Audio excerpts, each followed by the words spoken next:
One of the big topics we've been asked about for the last few years at the Strategies Conference is succession planning. So there's a lot of family-owned companies who are wondering what to do. How do they best pass it along to their family members? And there's a couple of different options. And so, well, there's family succession planning. There's selling your business, and then there's also just there's a lot of activity going on with mergers and acquisitions. So what we're going to do is we're going to end the day with 3 sessions. The first session is going to be on family succession planning, and it is with Dennis Stine and Wendy Stine. So they're going to talk about the transition. We're all familiar with Stines. I mean, big, very successful company, multifamily, right? Yep. So there's a lot of people involved. It's a story that spans 77 years from the founder to 6 sons. And now they just recently completed the succession from Dennis, who was, what were you? CEO. CEO, yes. Dennis was CEO, okay, to Wendy. He's the president, yeah. As the president, okay. So anyway, my brain sort of shuts down when I get up here, but I'm going to turn it over to these guys because they've got a great story, and you want to hear about from them, not me. So thank you, Rick. Rick. We're gonna tag team you guys here today. I want to thank you for having me, and I've learned so much from not only LBM Strategies, but all the many years that I've been involved in this industry. It's got to be, Rick Davis and I sat next together at dinner last night. It's got to be the most sharing industry in the world. You can go anywhere, ask any question, they're willing to share, and I thank you all for that. And I know there's a lot of mergers and acquisitions are going on, but guess what? It's always been going on. When I was growing up in the late 60s in high school, there were 9 lumber yards in the city of Sulphur, the little town of Sulphur. And they shrunk and shrunk and shrunk. The whole industry has changed, and it continues to change. But I think they'll always be family businesses, and we're excited to have a family business that is extending itself to the next generation. I will tell you that I don't know whether you'll learn anything from us, because we started late on the generation swapping, and I'll share that story with you. So we're going to do it in 3 stages. I'm going to talk about working in the business from 1946 through 2011. I'll go fast, but working in the business is growing the business. Working on the business is sustaining the business. And we talked about working on the business, but we really didn't. We worked and worked and worked to build a business, and then all of a sudden, some of my brothers thought about retiring, and we said, oh, what do we do now? So I want to share that. The second stage is working on the business. I'll share those 2 stages, and then I transitioned to my niece, naming her president a couple of years ago, and she will share with you the transition that she went through. So it may be a boring story to you. It's a frustrating story to us sometimes, but it is a wonderful story. It starts with my mom and dad. This is a picture taken, I think, early 1942, before my dad went into World War II. He was a B-26 pilot.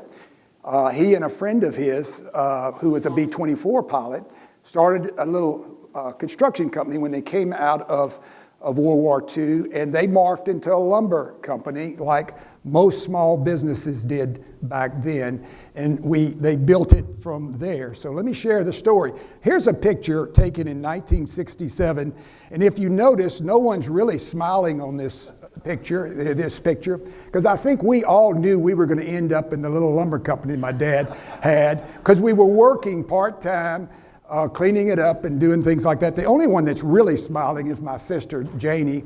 She's a very accomplished sculptor. You'll find her sculptures everywhere. I know Vince Gill had her do his father and himself. It's in the front of the Vinny Golf Course many years ago, and she's done statues everywhere. So she's very accomplished and beautiful. And my little brother Tim in the red jacket is still smiling because he doesn't know any better at that age. But the rest of us were beginning to get in the business. My brother Gary on the far left was already in the business. My twin brother and I were working part-time. We flanked my dad, and then my brother Dick and Jay. So the 6 boys, all in the business. My sister did something better. Working in the business.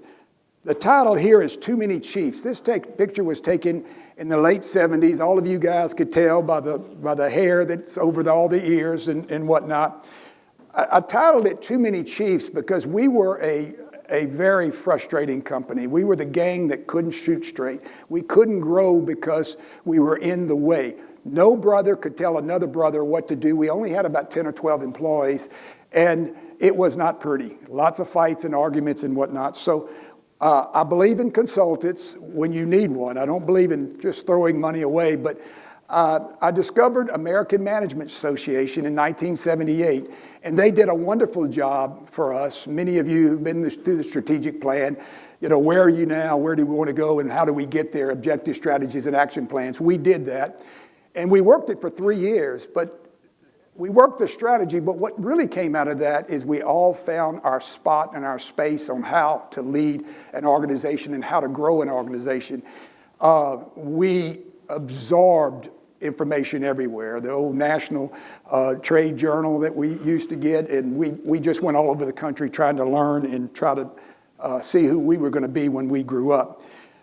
Board meetings were typically in the hallway and inconsistent. We were not working on the business. We were working in the business, trying to take care of the next customer and trying to grow the business. So we were a C Corp. No dividends for fear of double taxation. All you family guys, remember that. We didn't want to pay any double taxation. And we had a need for capital. If we had distribution going out, we couldn't grow, and we wanted to grow. Brothers made a decent salary to live on, but not retire on. And our wives never said it was a decent salary. Favorite line of our wives about our earnings, and some of you may know this line, honey, our wealth is on paper. Well, they can't spend paper. They wanted a check, but we were a C corporation and we were going to make a salary and that was it. As brothers looked to retire, they needed more than a salary, so we began to think about working on the business. We continued to work in the business as late as 05, 06 and trying to grow the business, even though we began talking about working on the business. We pushed back working on the business. In 05, we had a hurricane that hit Louisiana, 2 hurricanes. Y'all know of Hurricane Katrina. It was the largest disaster, man-made disaster ever hit, or costly disaster that ever hit America. It was a Category 3 when it hit the coast, believe it or not. We had a Category 4 that hit the southwest coast, which is where our home base was, same year. The federal government stepped in and said, look, to stimulate the economy, because thousands of people left Louisiana, thousands.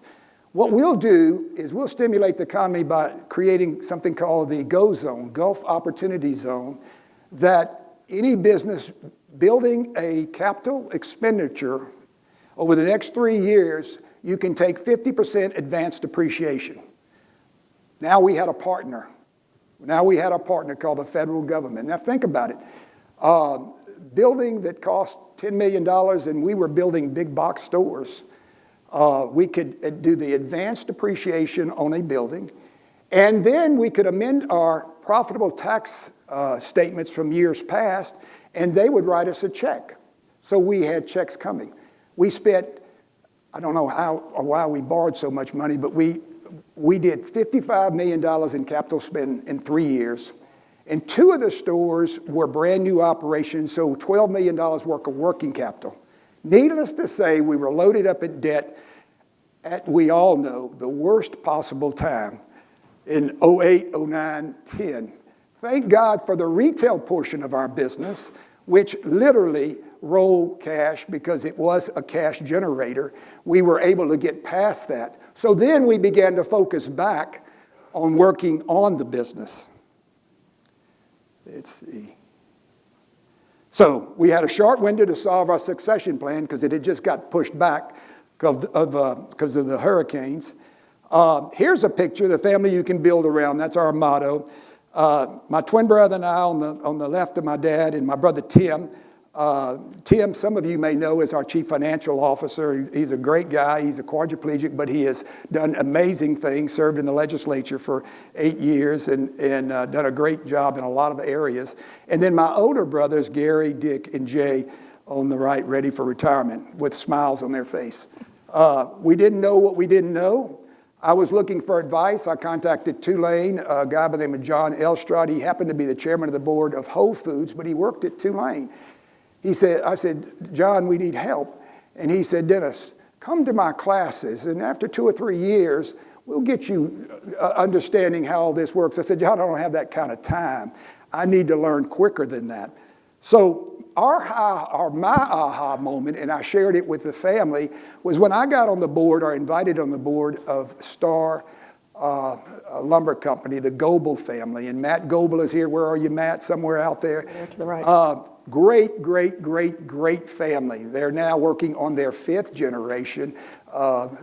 Matt's father, Tony, his uncle, Chris. Chris is the CEO, and the president is Patrick. I've been on their board since 2008 and still on their board and proud to be on their board. We learned a lot about family business and about generational change and all of that stuff. We hired the Family Business Consulting Group. It's the largest family consulting group in the country. They kept us at 30,000 feet trying to understand what we really needed to do. They started with the mergers and acquisition guys will appreciate this. Hold, sell, or consolidate. Do we hold the business as a family unit? Do we sell it? Or do we consolidate among families? We decided that we really wanted what our parents had, a family business, and extend it. And what we've seen in those businesses that lived over 100 years as a family unit. So that's what we decided. We invited our trusted local accountant to join our discussions. The word trust has been bannered about a lot out here. We trusted our CPA, every one of my brothers, and said, let's get him in here. And he helped us get to the ground floor, not just 30,000 feet. So always consultants. We prepared a plan with the help from these outside consultants.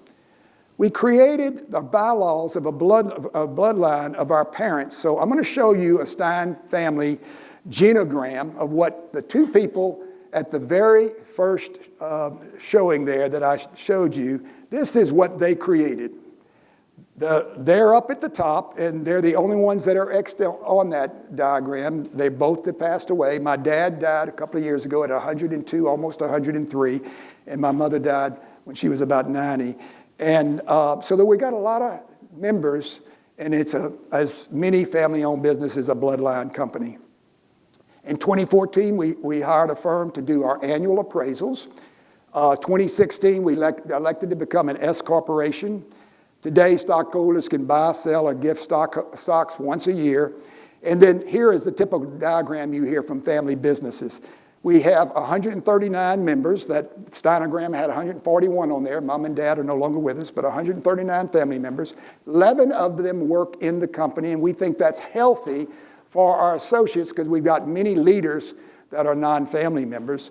Of the 11, 3 are second generation and 1 is fourth, the balance, or the 3rd generation. We have 802 employees, and then 41 are stockholders. That's my family members, second and 3rd generation, not 4th. And then owners or investors, we invest in Stine's savings account, which pays above market rates.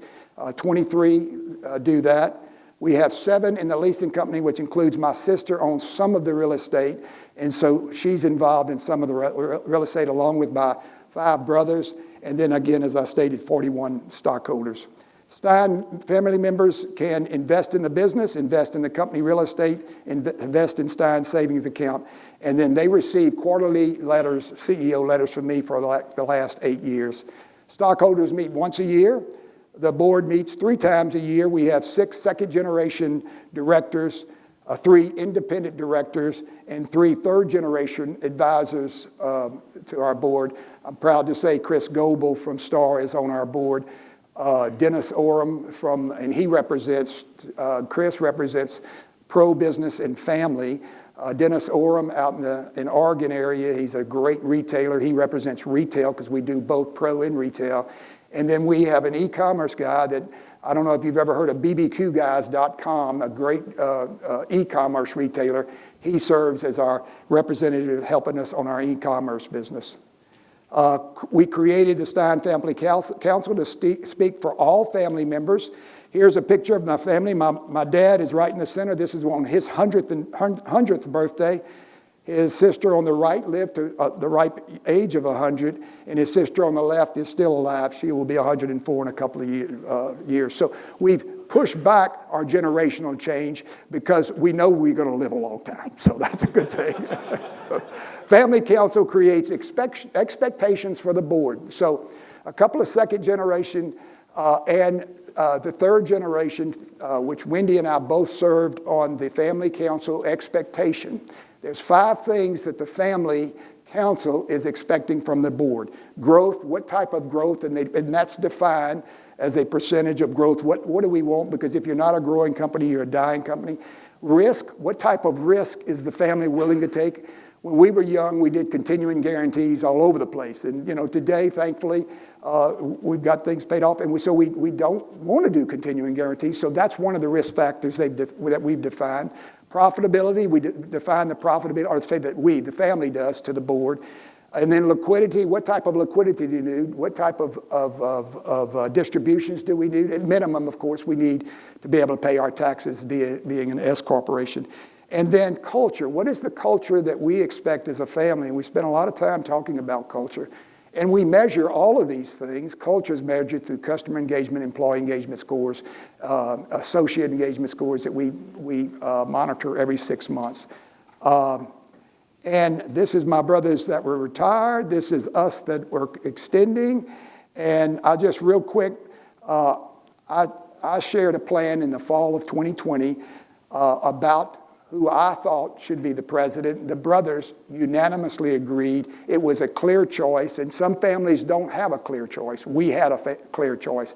The lady you're about to hear has been with Stine for 32 years, 25 years in a leadership position.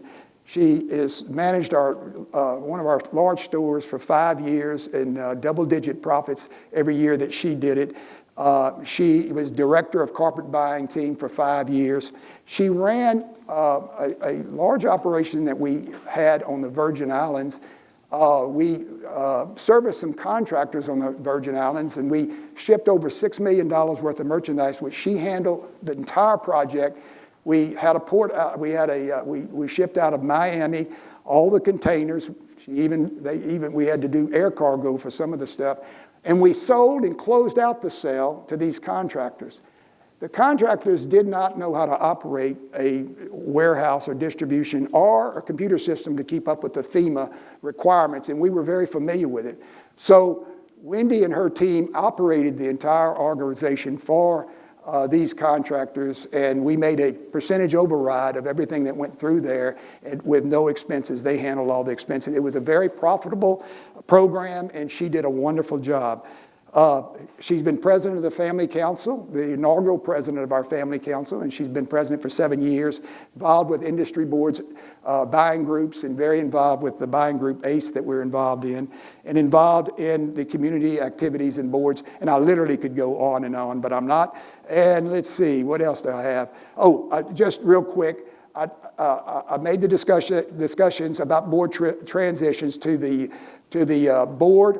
We announced the Stine family members via a letter in March 21. April 21, we announced to all Stine associates. Wendy became president in June 2021. My responsibilities are growth, culture, and primarily family succession. I chair the senior leadership team. And if you're talking about transitions, don't think just yourself, CEO to president. My 2 brothers, David and Tim, cast a long shadow. The 3 of us have been C-level positions for many, many years. And it's not just me, it's all the second generation folks. And so we formed a team, and we work as a team in order to make certain that we can extend the very best wishes and hopes for Wendy. President's job description, just real quick, I'm not going to read that, but it's in the leadership area, it's in the strategy area, it's in the people management area, it's in the operational metrics, what we expect, and its relationships with external constituents. The SLT team just gives her some high-level goals, primarily dealing with growth, ROA, and RONA, and she develops with her executive team all the KPIs.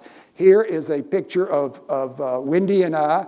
This graced the book of our August 2021 board book. And with that said, ladies and gentlemen, Wendy Stine. Wendy. Thank you.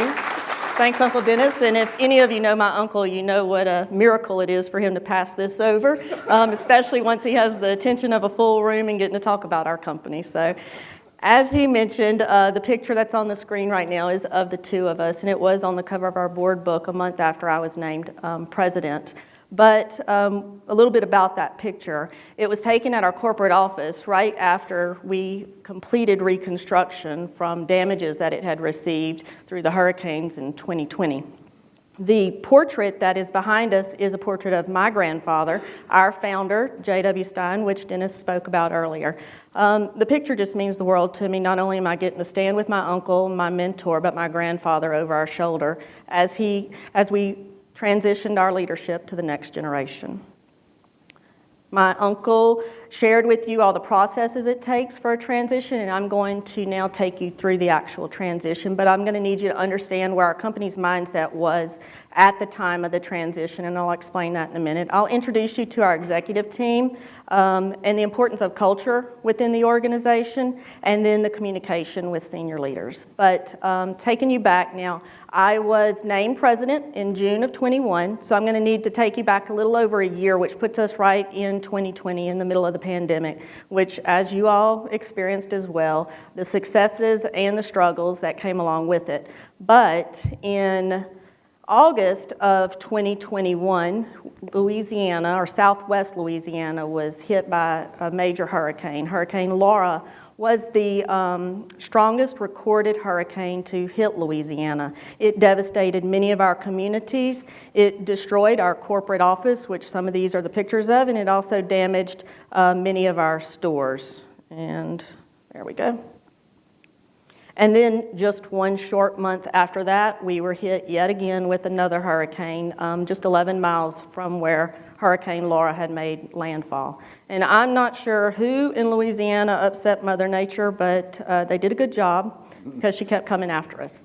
And in February of 21, we were hit with what was known as the Texas freeze, and Louisiana's just not prepared. The infrastructure is not ready for a freeze, and especially what Winter Storm Uri brought us. And then in May of 21, Lake Charles, which is where my uncle and I both live, received historical flooding. We got over 16 inches of rain in under 6 hours. And then last but definitely not least, 1 year after Hurricane Laura made landfall, another hurricane, Category 4 hurricane, was making landfall, but this time on the east side of our state, where we do have a couple of locations. So needless to say, we were extremely essential during this past year and a half time frame and beyond to our communities and to our customers. So we were desperately trying to seek much needed inventory as well as find and retain associates. And of course, none of this would be possible without a strong team. So I'd like to introduce you to my executive team. I have 8 directors that report directly to me, one of which is actually an uncle, a sister, and then I have 2 first cousins that are directors. So first thing was to get out there and introduce myself as president to all of our associates, and came up with a fun way to do it. We created Meet the President. So I took my director of operations, dressed him up as my head of security, and off we went to all of our locations to have fun, eat lunch with all the associates, and not only was I able to sit around and talk to the associates, but thank them for the past year and a half for the hard work that they've put in. Let's see. Which leads me to the importance of culture. And with culture, with everything that had been going on over the past year from the pandemic and all the natural disasters, we felt it was time to refocus on our associates. We redeveloped our onboarding processes. We came up and created more training programs. I created what's called Culture Club. That's where our managers are required to report to me monthly what they're doing within their location to support culture. And that's what some of these pictures highlight. We also wanted to focus on reward programs, and that's where Steinbucks was created, as well as employee first programs.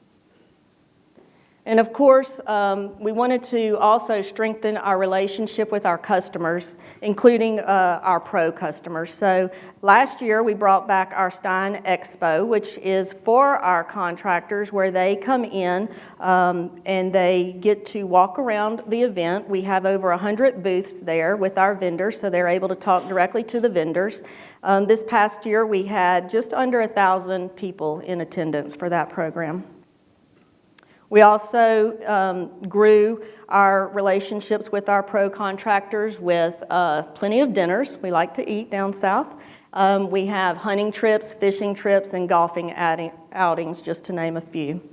I recently introduced Stine Helping Hands newsletter, and this is a newsletter that goes out to all of our associates as well as our stockholders. It shares with them the contributions that we are making as a company to our communities. This particular newsletter features 2 of our contractors that actually received awards recently at the St. Jude's Dream Home Builder Summit, where I was blessed to be able to attend as one of their guests as they received their awards. So we felt it was important to share these messages with all of our associates. Now on to the fun stuff, communicating with the second generation, the remaining second generation. As Dennis said, there are still 3 of the second generation members, my uncles, that continue to work for the company. And then here comes their niece named President. So we had to learn how to respectfully work together and communicate together in a new way. It was so important to us that we hired the Family Business Consulting Group for assistance with this. And from there, the Senior Leadership Team, or the SLT team that Dennis spoke about, was created, which consists of my 3 uncles and myself. And we are responsible for creating those high-level metrics that my team and I then execute. Of course, these goals are created and built by our stockholders, which, as Dennis referred to, as growth, risk, profit, liquidity, and culture. And again, this is something new for the second generation. They're now just creating those strategic goals, whereas before they were doing the strategic goals and implementing them. So they're learning, we're all learning how to work together, as I mentioned a while ago. From there, I present communication to the SLT on a quarterly basis on the effectiveness my team is having. And then it's my uncle's responsibility to support me through our family council and the board. And I'd just like to reiterate what it takes to create a successful generational family business. It requires a successful business first and foremost, so you can have a transition. Awareness that transition requires work.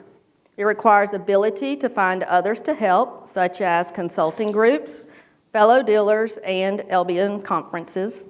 But most importantly, it requires humility, patience, and work. And if you can accomplish all of that, then you too can have a successful multifamily generational business as well. And that's our story. Thank you. Good job.